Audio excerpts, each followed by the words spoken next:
Welcome to Unashamed Unafraid, a show unashamed about sexual addiction recovery and unafraid of coming unto Christ for healing. Where we talk about real recovery stories, answer anonymous questions with experts, and share resources that actually work. I'm your host, Steve. And I'm your co-host, James, and we are unashamed, unafraid.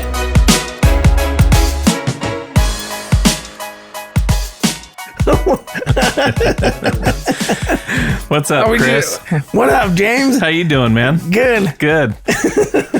So, we got a pretty awesome guest here with us today. Yes, sir. We're just laughing because he just makes everybody smile. Yeah, he is. He's a great man. Dougie Doug. Dougie Fresh.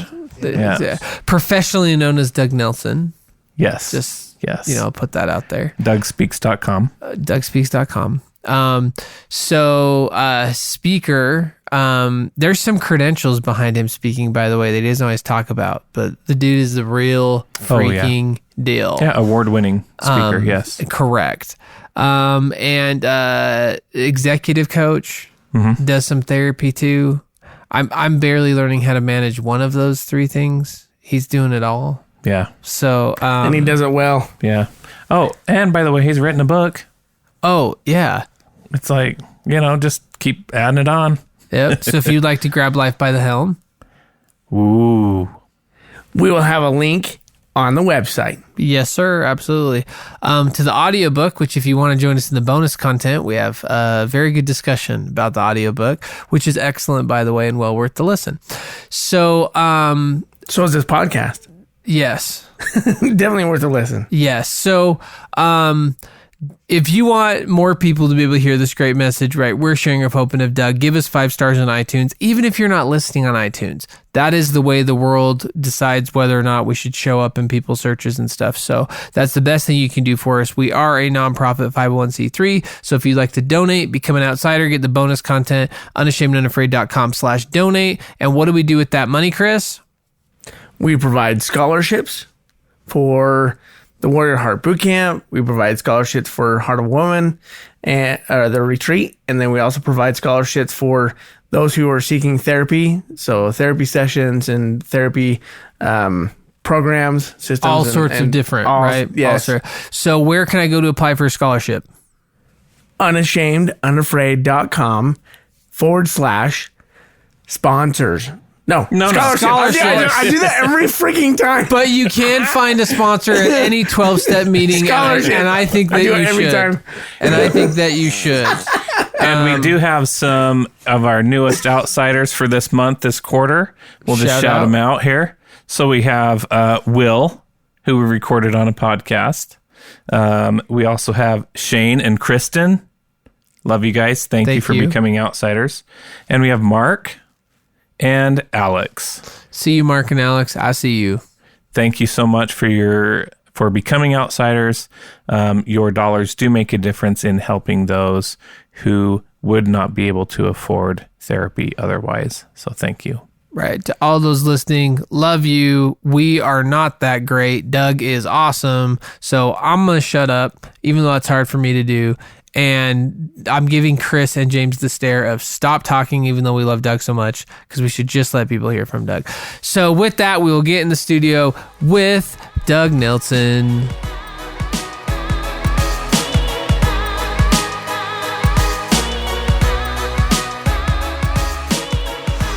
Oh, we're already having fun and we haven't even gotten started. Doug, what's up, my brother, as you would say? It is great to be in the house. Absolutely. So if you don't know Doug Nielsen, I feel super bad for you because I do, and it's awesome.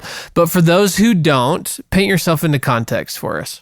Well, first of all, I'd have to say I am friends with Steve, Chris, and James. That's, kind of the identity. No, that's most important. Yeah, that's the most important part of the whole critical thing, right? relationships. Yeah, that's my identity. No, I'm a therapist. I'm a speaker. I work with leadership teams, and I do a lot of coaching, executive life coaching. And I'm a dad, husband, love God. And friends with Steve, Chris, and James. Yes, just to bookend that. Yeah, that's good. I'm glad you pointed that out. Yeah. Thanks, James.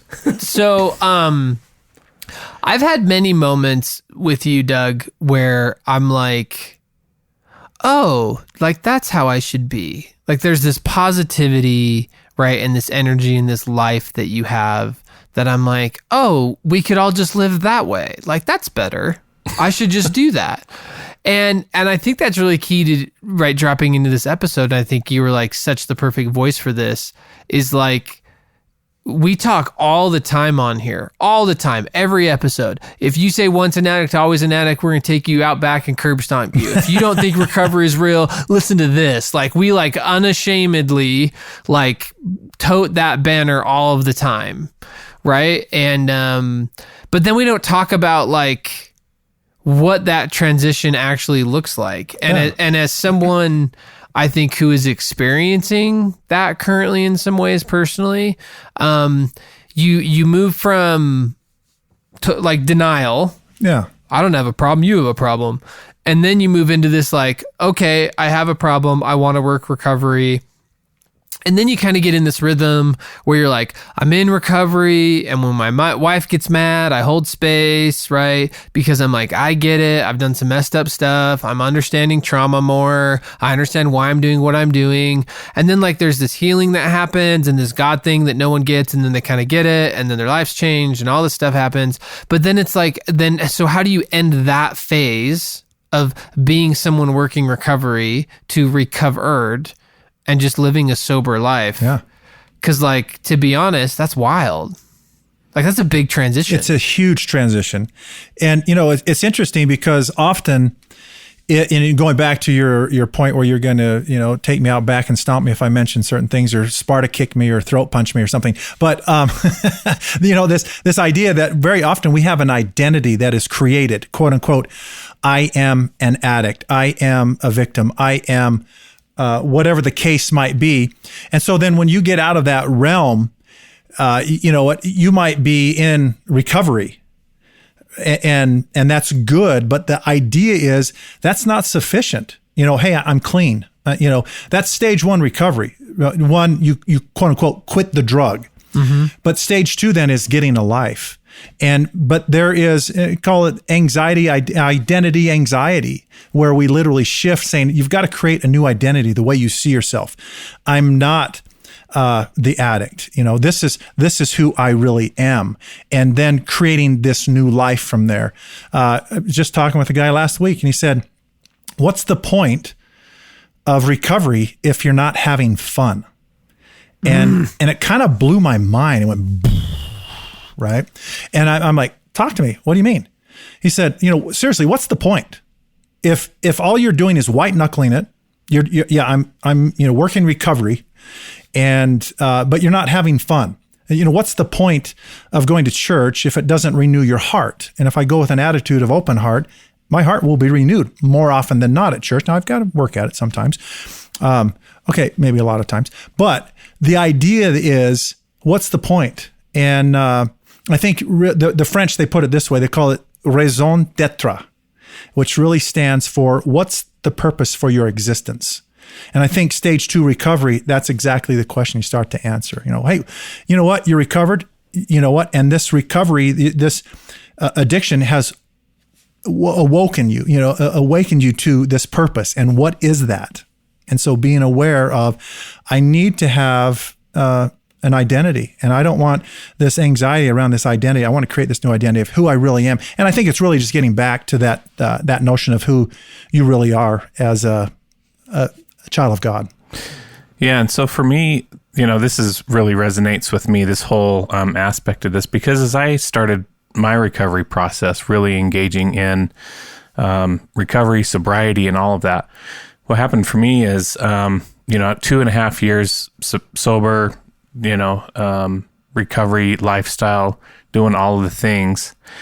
And what I noticed throughout all of it is I didn't know who I was, because my whole life had been centered around this kind of obsession of, you know, the pornography and all that sexuality type stuff. And so I had kind of let go of so many other pieces of my identity, relationships, connections, hobbies, because that had become that central focus for me. And as that left my life, it felt like a vacuum for me.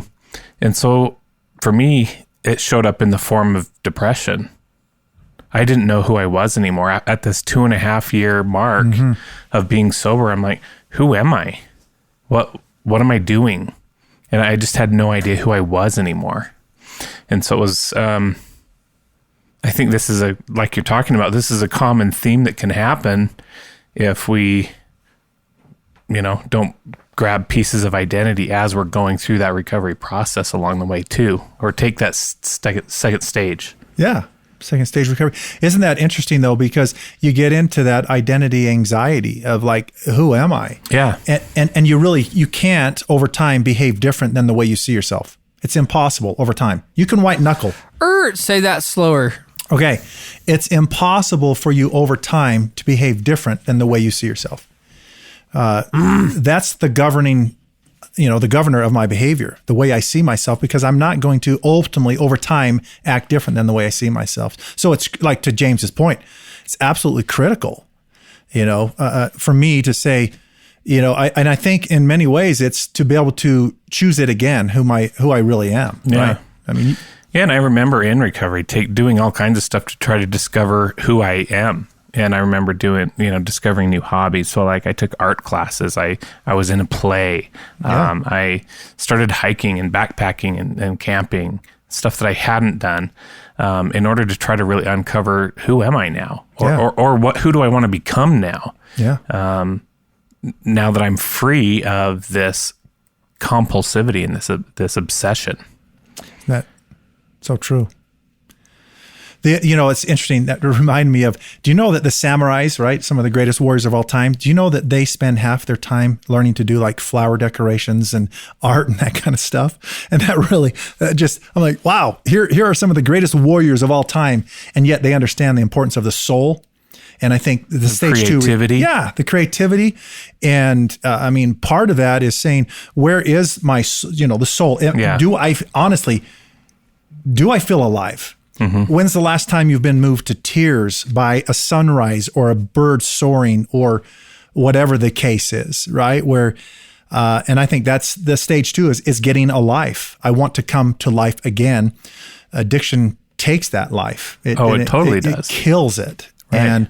And then I'm asking myself, who am I? And the question is, well, who do you want to be? Well, I think so many guys relate to the whole identity piece because I know for me, in the middle of my addiction, I was like, well, I'm just a piece of crap. Yeah. I'm a horrible guy. Yeah. Not doing what I'm supposed to be doing. So that was absolutely the adversary that was going at me. And then when I finally figured out my true identity of being a son of God, regardless of the things that I was doing, that no matter what I was doing, if I was acting out or whatever, you know what? I'm still a son of God. I'm his son and he still loves me. And then just throughout, I think my identity even has changed over the last 13 years of sobriety. It's just changed in different ways.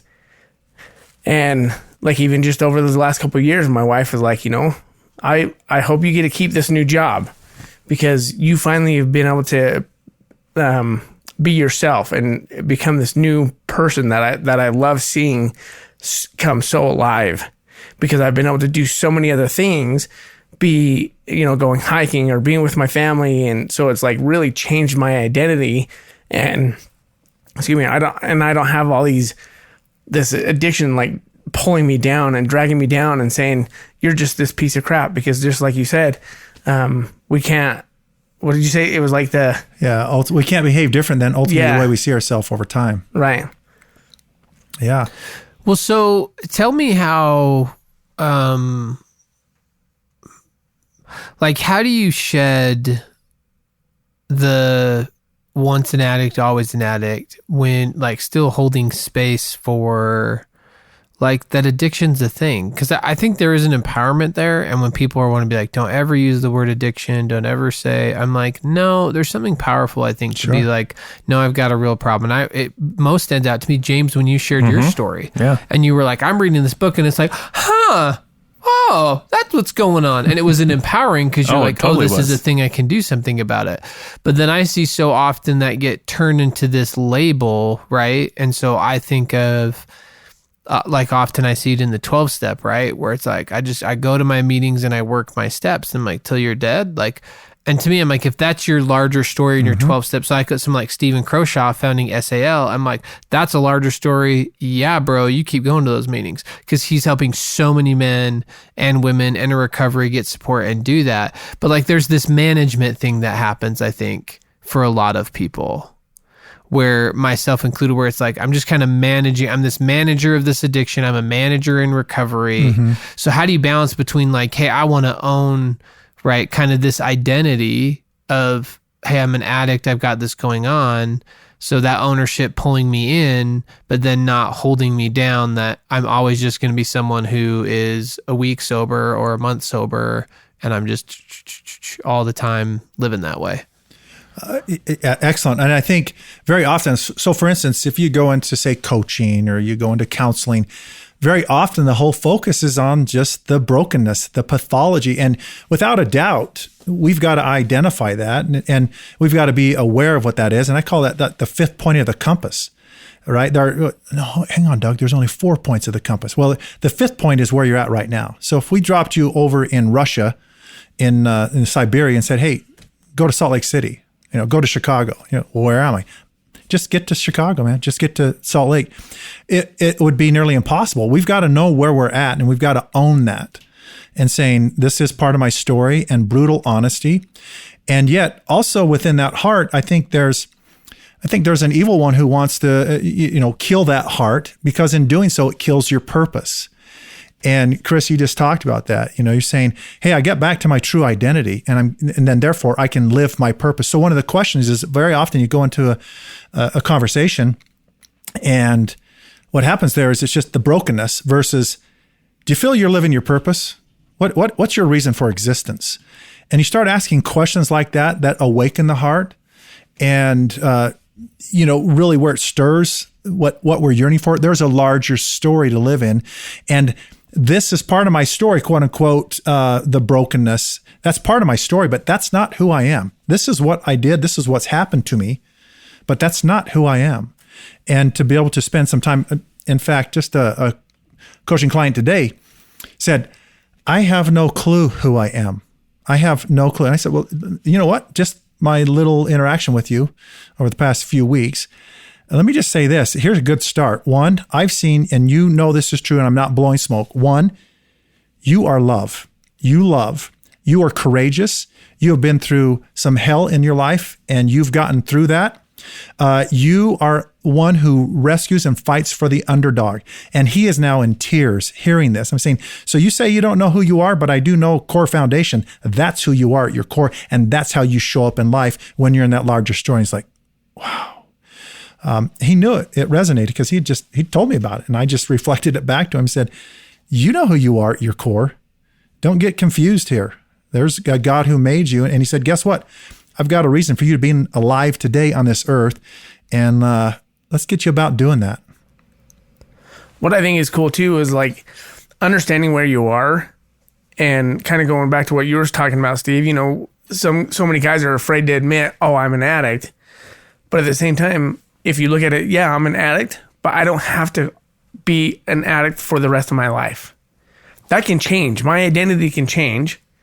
So, and what's cool is other people can help place those identities on you as well, good or bad. So if you accept those as bad, bad ways, like if my wife is like always on me, and then yeah, I'm gonna believe, hey, yeah, I am a piece of crap. But like where Steve, for me, when we were trying to figure out names for what we wanted to be on the podcast, I didn't choose Hulk of Hope. That was something Steve said about me. Yeah, and I love that name. And I think it really means a lot to me. And I'm like, I've provided hope to a couple people, I think. And there's no doubt. And it just hearing it just really makes my heart come alive, and it makes me feel good, because I'm like, yeah, that's what I do. It's part of my identity. And to have a band of brothers around you that can speak to that and say, I know who you are. Right? You're the Hulk of Hope, man. You're like, yeah. Just like you were talking about your client. Yeah. I know who you are. Yeah, exactly. And it's easy to get lost, and forget that. At least it is for me. Like sometimes I'll sit and wonder, I'm like, wait, what are you seeing me, Chris? Wait, why do you even want to be my friend? Like, like I forget, and it's hard to see sometimes. Yeah. And I've been on this journey a long time now, and I still forget. Well, and so do I. Hashtag go watch NF Lost. It's a good music video. Yeah, for sure. Sorry, I scrolled on that a little bit. And I think, like, question for you, Doug, like, why is it so much harder to pick up the positive identities? Well, I would say the true identities, as opposed to the shame or the fake identities. Because you would think the real, it would resonate more. And I think it does. And you hear people say that. Because as like we're talking about this, I'm like, why is that so hard to do? Like, because you are the hook of hope. That's just real. But the I'm a piece of crap, because you use that one all the time when you share your story, right? Like that's, but then I feel like in recovery, people get there where they're like, I've been working the steps for a year. I've been going to therapy forever. Or I've been doing, and it's like, why is it so hard to pick up the positive identities, the true identities? Why is that so much harder than these false shame ones that we eat like freaking candy? Oh, we do. And we believe the negatives, right? We accept it as truths. And, neurobiology would tell us that the brain is constantly looking for the threats, right? It wants to, and I think one of those, any strength overused, protecting us. Don't get your hopes up. This is really who you are. You'll just be, dashed again, your hopes. And I think, so from that standpoint, I think we're constantly looking for the negative, scanning for it and saying, yeah, that's probably true about you, as opposed to the positive. And I think sometimes we get in such a world that it's like a whirlwind. We step into a day and you just stepped into a tornado, and we don't find the quiet. We don't step in to be able to step back and observe, and the observer, right? As opposed to us being our thoughts. We have 60 to 80,000 thoughts in a given day. There's no way I can be all of those thoughts at one time, and they're zipping through. And then we live in such a world where, we thought that computers and whatnot would slow our lives down. Well, it's increased it by 300%. I mean, it's crazy the amount. We're pegging RPMs. We're meant to go at, say, 3,000 RPMs, but we're living a life at 6,500 and above. We're redlining our lives. And then when we slow down from 9,000 RPMs down to 7,500, we think we're slowing down.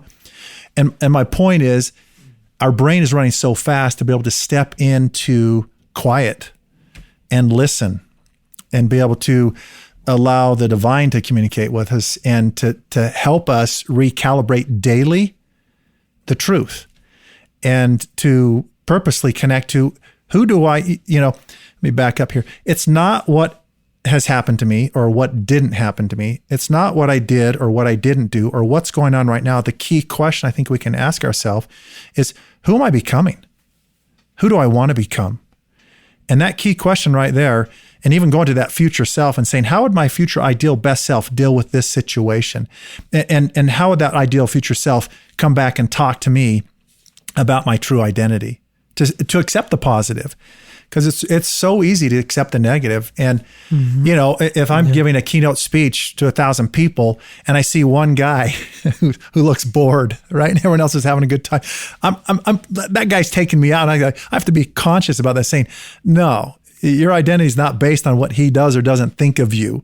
And to be able to, reset that and get back into that. But it happens to the best of us, I think, all of us. Do you think it's because if we're acting out, we feel like we don't deserve to have the positive identity? Yeah. That, it's almost like the poser, the fake, the facade of you is who you really are. But you look at a kid when they're born, and there's a stage in their life when they are free. They got the tiger by the tail.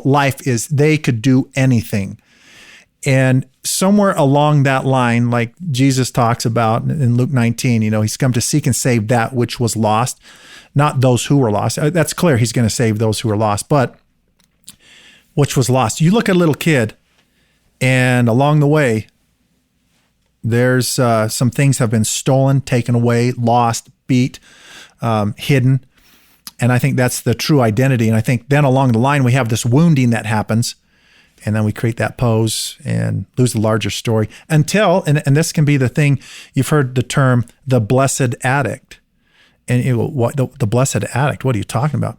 Well, it's the addiction that can very well be the thing that awakens a soul to realize that's not where I want to go, but this is the direction. Had it not been for the addiction, that person could have been asleep their whole life and then died, where an addiction will literally wake them up. I'm not saying, hey, let's go get addicted to drugs, alcohol, sex, whatever, that idea, but it wakes them up. We can use that for, God can use that to bless our lives and change us. He uses all things for the good of those that love him, all things, and to help restore us, which has been lost.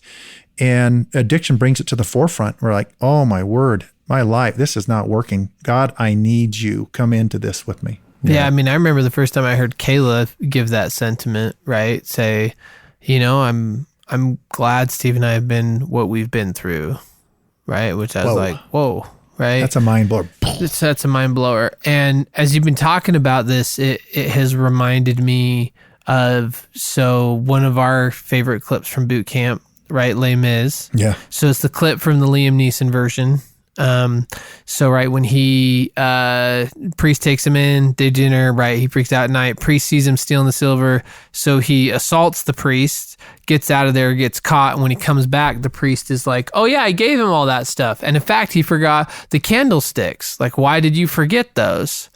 And that moment, if you haven't seen the clip, go watch it, right? Where he pulls his hood off. So Liam, Neeson's like, why is he doing this for me, right? So he pulls his hood off, right? And he says, with this silver, I have bought your soul. And he just pours into this guy fathering an identity. And I think, which, Sway was just texting me here, like, it's scary to accept that positive. Like, in a way, it's more scary. Like, that's probably the worst thing the priest could have done for him from a fear perspective, right? Yeah. Because if the priest would have given like, oh, yep, and here's the same story you already believe about yourself, that's not that scary. Like, it may suck, it may be heavy, it may be a grind, but the faith required is very little to none. Where to accept you're clean, you're wanted, you're accepted. You can even see that fear in his face in the clip. Totally. He's like, he's shocked. What do you mean? Yeah. It's like the first 10 minutes of the movie. It's so good. He doesn't know how to, his identity is, I am a crook, 19 years. And the priest goes, I know who you are. Pulls back the hood and he's like, wow, I don't know how to process this. Yeah. For those of you guys, it is not a musical. On that one. I love the musical. I love the play. It's amazing, but this one is not. It's the actual movie that they made. And it's awesome. It's very well done. Yeah. It's definitely worth your time to watch that. So back to your point, Steve, you're talking about it, and that Sway had brought up, it can be scary to accept the identity, right? Or to even sometimes even go and search for the identity, as that it's, as you move out of the addiction and going on the search for, well, who am I? And sometimes we don't want the answer because you and I we've worked through this on I remember talking to you on your stuff on this, Steve. Yeah. About, because what if you don't like what you find? Or what if you don't feel like God will give you the answer? Mm-hmm. Right? If God won't accept you. Like, I think so that going on the search for the identity of who am I, we're afraid that the answer is not enough. We're afraid that the answer is actually no. Less than. Yeah. I really am broken. I really am broken. I am unloved. I really am unworthy. I really am unwanted. Yeah. We don't want that answer, so it keeps us from ever looking. It's that Marianne Williamson quote. Yeah. Yep. You are powerful beyond measure.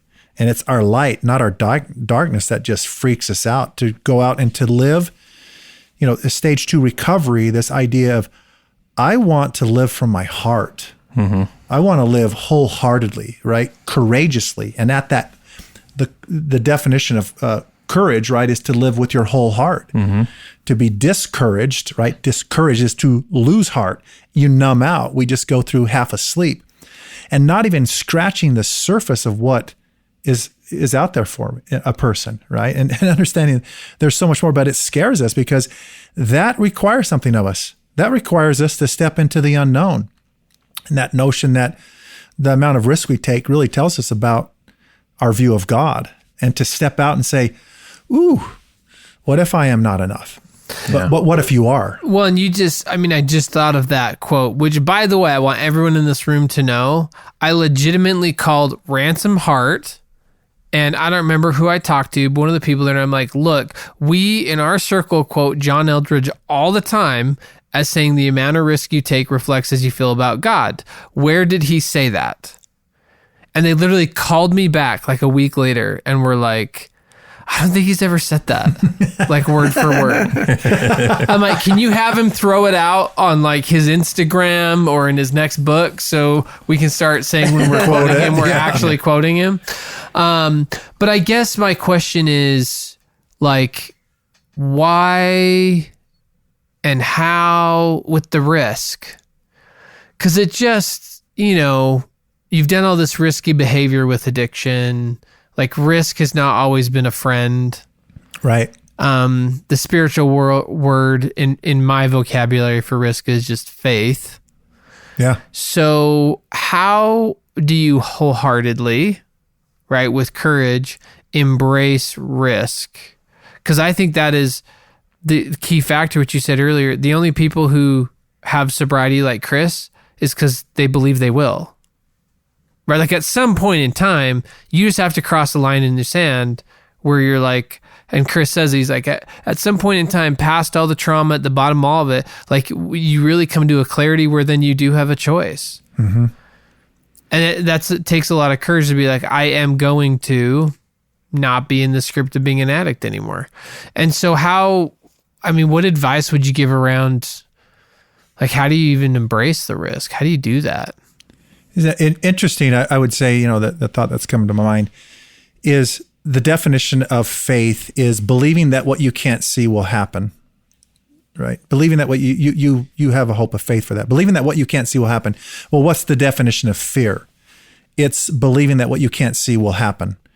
And depending on which one we choose, like Chris is saying, hey, I choose this. I believe this. I'm going to choose this.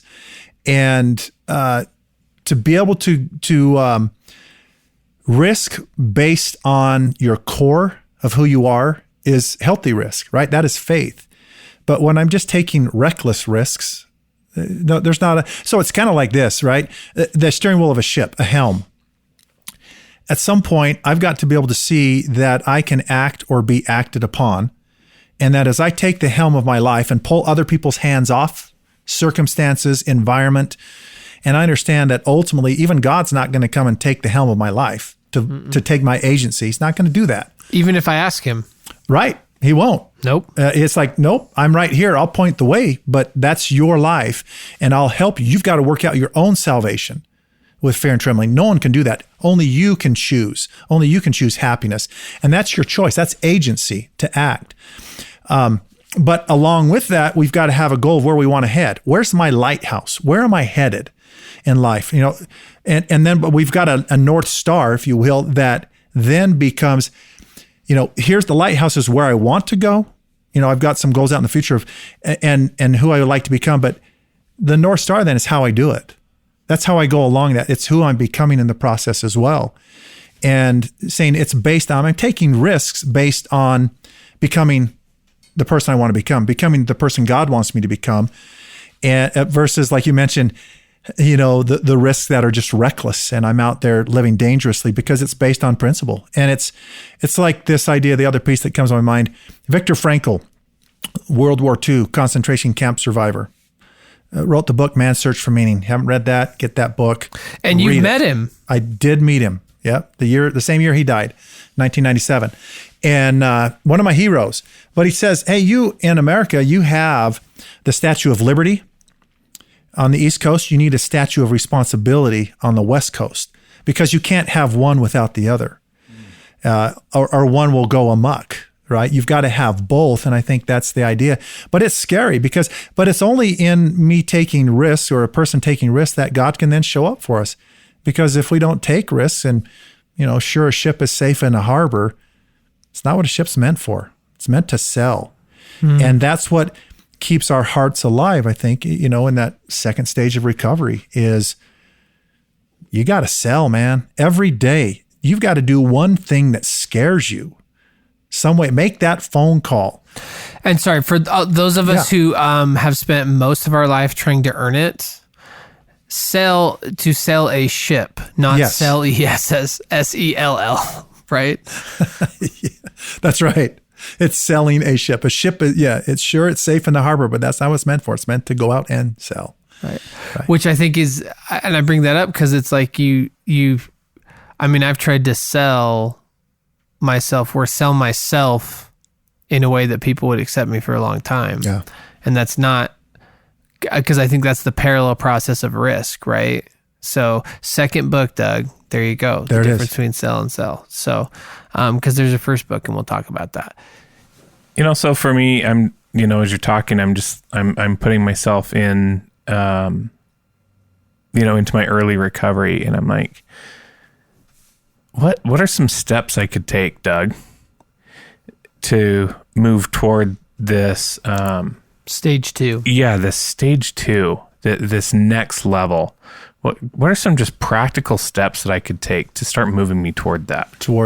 There are so many. We could spend a bazillion hours. Top 3, maybe. Top 3. Well, I think, here is a simple one that just, I find that a lot of people can kind of enjoy. And, one is, number one, we've got to slow the RPMs down.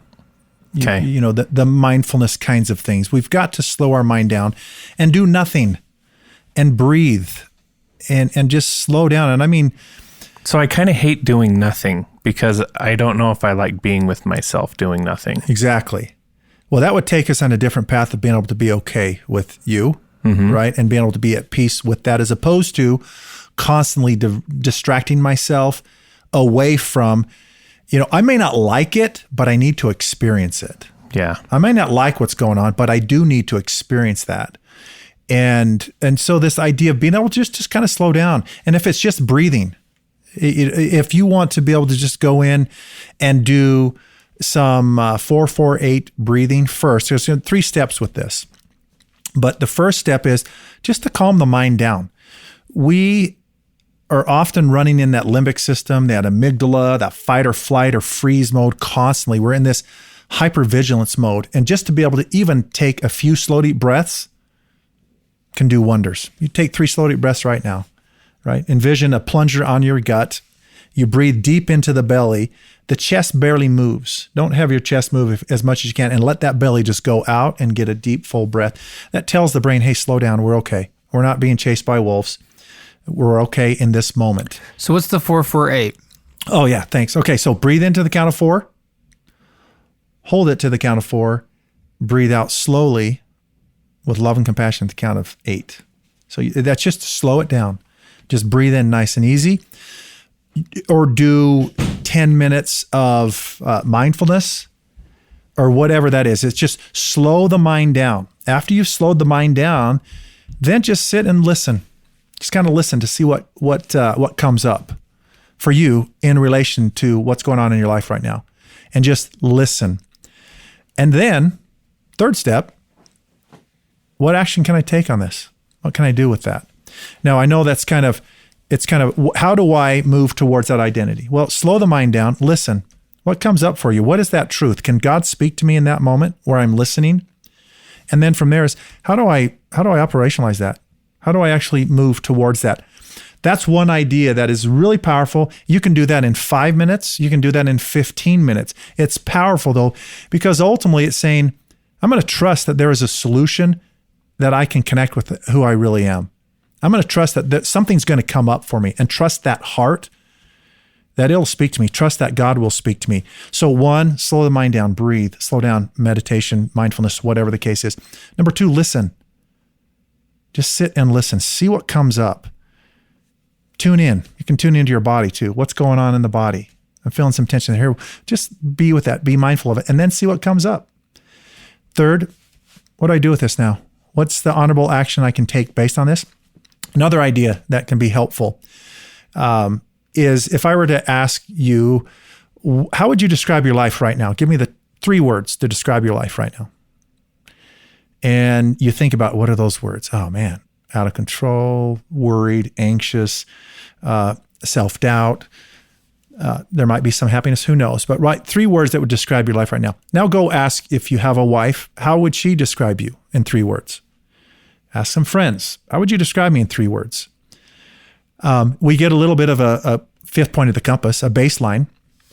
And from there, then I would say, answer me this question. What regret do you refuse to live with 90 days from now? It hasn't happened yet. But 90 days from now, if you don't do something about this, you will be living with this regret. What regret do you refuse to live with? Now, I'm leading somewhere with this. And so you kind of ponder on that a little bit. What regret? Where am I having regrets in my life right now? And I don't mean this in a shame-based way. This is in a growth-based, a growth mindset. Who am I becoming? And you sit there and go, what regret? Number 2, if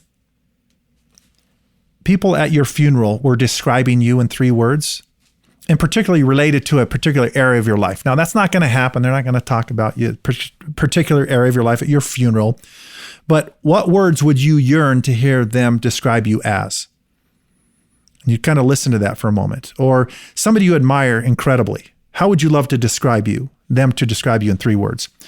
Then the next question is how would you like to describe yourself in 3 words? What are those 3 words when it comes to this identity? And ultimately, then you can go on a hunt to choose those words. Brainstorm 20 words, put them on paper, see which ones pick you, see which ones you pick. Those 3 words now become your next 90 days. This is to help you tell yourself, this is who I want to become. And this is where God is going to take me. And Lord, help me go this direction. And then every morning you connect with that. Put this on a 3x5 card. Remind yourself throughout the day. In the morning, connect with those 3 words. And you can do it in a minute, 2 minutes, 3 minutes, whatever the case. Connect with those 3 words. Give a definition to the words. One of the words I've used in the past was courage. That's where it came from, to live with whole heart. And I would remind myself as part of that in the morning, that's where I want to go and connect with these 3 words and let my mind, my heart, my soul, I pledge, that's where I'm going. That's who I want to become today. And by day's end, I want to have some stories that will demonstrate these 3 words in my life, that I can prove to myself that I made some progress on these 3 words. Give those words a color, breathe it in, fill it throughout your entire body, whatever it is to get your mind, body, and soul awake and saying, that's where I'm headed. So no matter what I face today, God's grace will be sufficient to get me through, and that's who I want to become. Because more important than what's happened, what hasn't happened, it's who am I becoming? That's the key question in second stage recovery, in getting to life. And then at the end of the day, you sit down and you can ask yourself, however you'd like to do it, are you glad you lived the life you did today? And if the answer is, or if the answer is, yeah, I felt alive today. Had some challenges, but I powered through that. And it turned to God. I didn't do it myself. And, or you can even say, now give me an example of at least 1 or 2 or 3 of these words that you applied this in your life.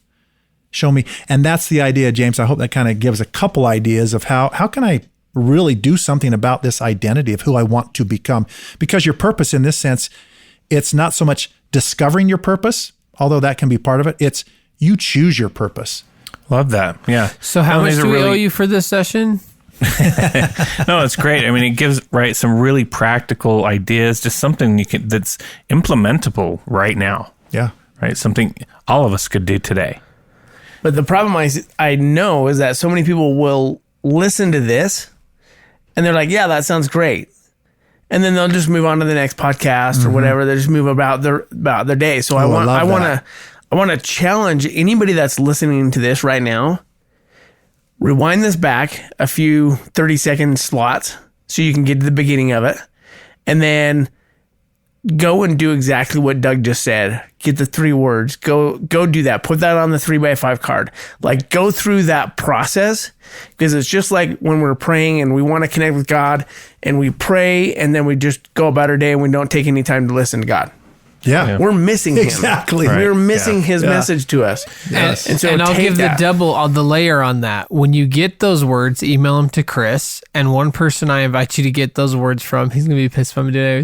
So I invite you to reach out to CT. It's literally the letters CT. at unashamedandafraid.com. He will call you. What you don't know, he has the superpower. So have a 15-minute conversation with CT and say, CT, 3 words now that you've met me in 15 minutes to describe me.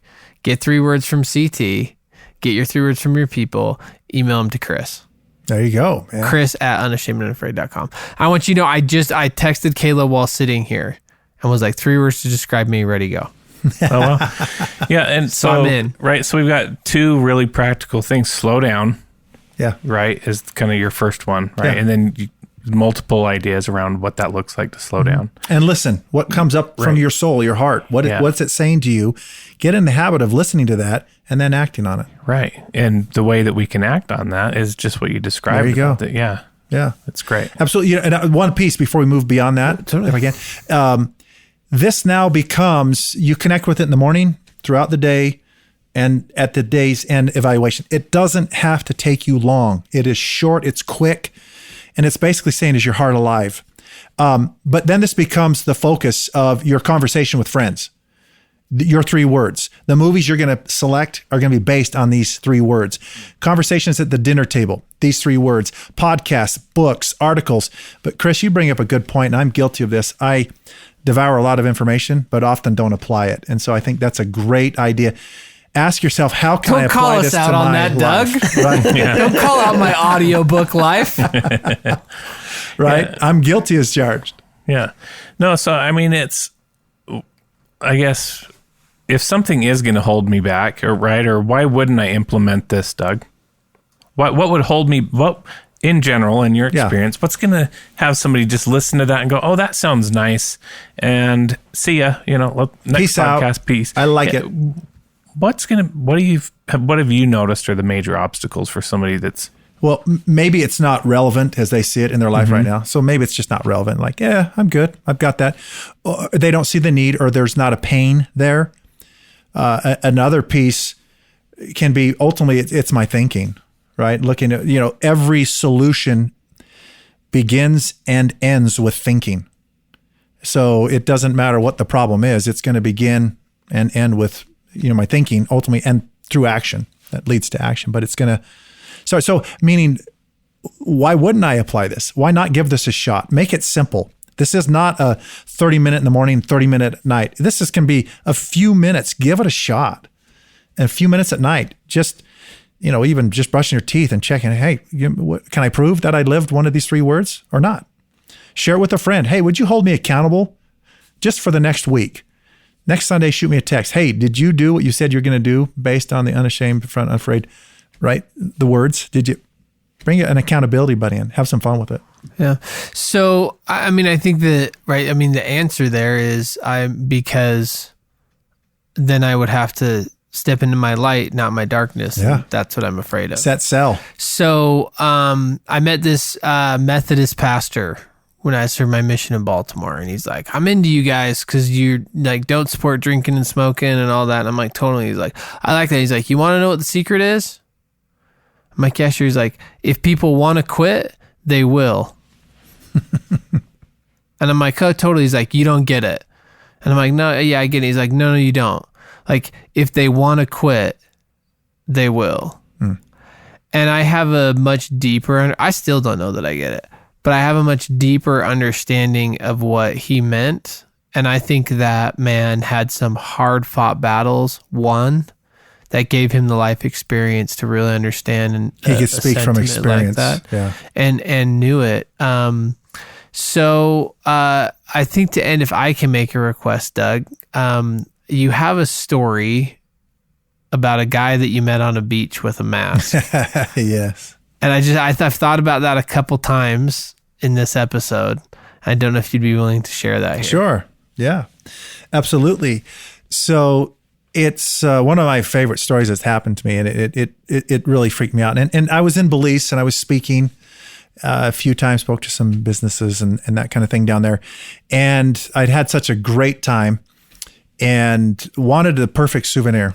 And so we're actually out now. There's islands out there in Belize, and we'd flown out there and scuba dived and whatnot. And we're coming back, and I go back, and this guy has his table spread out, and he has these carvings, and and I went up to this guy and I said, "Hey, listen, can you help me out? I want the perfect souvenir." And he stood up. He had flip-flops, shorts on, dreadlock hair. And he stood out and put his arms straight out, and he began to stare at me.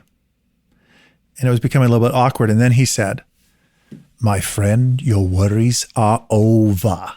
And I went, "Oh, man, I don't know where this is going, but this is going to be a trip." He stood up and he walked around the table. And if you had somebody invade your personal space and you can't get away, I was against his table, and he came so close to me, I thought he was going to try to kiss me. I'm going, "Back off, dude." And he picked up a carving, and then he intently pointed at the carving, and he said, "Can you see it, man?" And I'm going, "Yeah."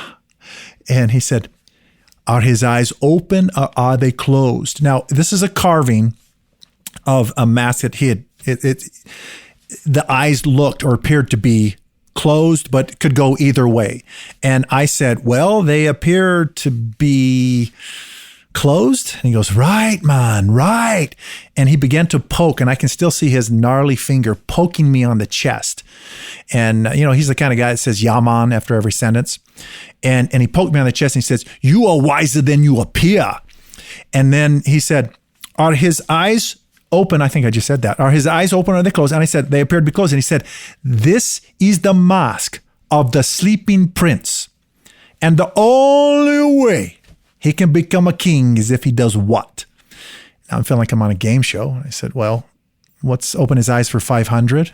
Kind of a thing." He goes, "Right, man." And he poked me again on the chest, and he said, and this is where it got a little bit freaky, because then he said at this point, "And you, my friend, you are the sleeping prince. And it is time for you to wake up. I fear," he said, "I fear that you forget that you are one of God's beautiful creations on this earth. And you are here to do some things that only you can do.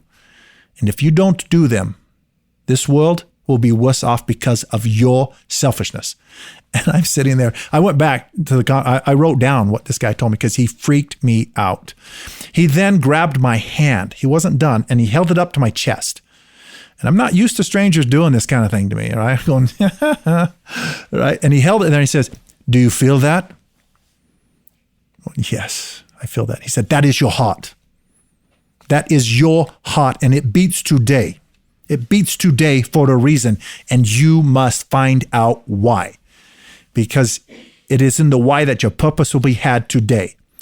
Then he stepped back, and he said, "Hell will be meeting the person that you could have become and the contribution that you could have made today." And then he stepped back, and he very plainly said, "Now, do you want it or not?" And I went, "What just happened?" I was confused. I was dazed. I'm like, "What?" And he brought up some really good points, though. I think that talk about stage 2 recovery. Two key points. I fear that you forget who you are. And when you forget who you are, you become who you aren't. We become the poser. We lose the larger story. We step into our smaller story where God's really not part of it. And our soul and our heart is empty. 2, he's talking about this idea, you know what? Your heart, it does beat today for a reason. And it's not always going to beat. You never know. Tragedy, whatever can come your way. Today is the day. Just for today, you have something to contribute and you have something to become. And I think it's perfect for our podcast today. It freaked me out. I often forget it. Try to get back to that and remember that your heart beats today. And who are you becoming? Hell will be meeting who you could have become, right? Truly. And what you could have done to contribute. Or do I go through life afraid, all about me, as opposed to saying, I want to feel alive and I want to live what I call a little, I would say a phrase I've coined, and it's called courageous, CORE-rageous. You live from your core, the image that God created you to be and the purpose He put you on this earth, and you do it freaking outrageously. Courageous. And I think that's what he was talking about. You get one life, you better live this puppy. Bring God into it. Breathe in, breathe out, and step into faith. Breathe in, breathe out, step into faith. Do that again and again. Stage 2 recovery, being fully alive. You get one life, live this puppy. And if you don't know, now you know.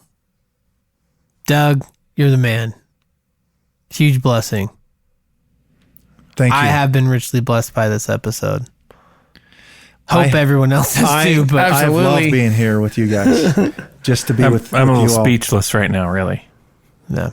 Jason's texted us, so good. Yeah. Sway, No, 6 months of therapy. Right. These are the feedbacks you're getting on the I episode can see already. William in the background. He's just like taking notes like crazy. Yeah, we got some I think people his out. thumb started smoking. So, thank you for being here with us. Thanks You're for the having me man. on. I love you all. If someone wanted to, I don't know, read a book that you might have published, tell us about that. Yeah, if they're into reading, it's on Audible, or you can get a hard copy if you're, whatever the case. It's called Take Life by the Helm. It really has how to live a deliberate and adventurous life. In other words, it's very much like we're talking about here. How do you really? Life can just beat the crap out of us sometimes, and it gets down, and it's really, addiction, it's part of life very often, right? But that's not who we are. And we've got to remind ourselves that there's a God in heaven who knows you, who loves you, and wants to walk in this with you, and to see, what is my purpose? Who am I really? What's my identity? And I think we get out of addiction quicker with those two than any other path we can take. Amen. And name of the book again? Take Life by the Helm. And if I want to find you, for coaching, speaking, therapy, all kinds of good stuff. any and all the above, how do I find you? The easiest route would be go to Doug at DougSpeaks.com, or you can go to my website at DougSpeaks.com, and would love to interact with people. So Yep.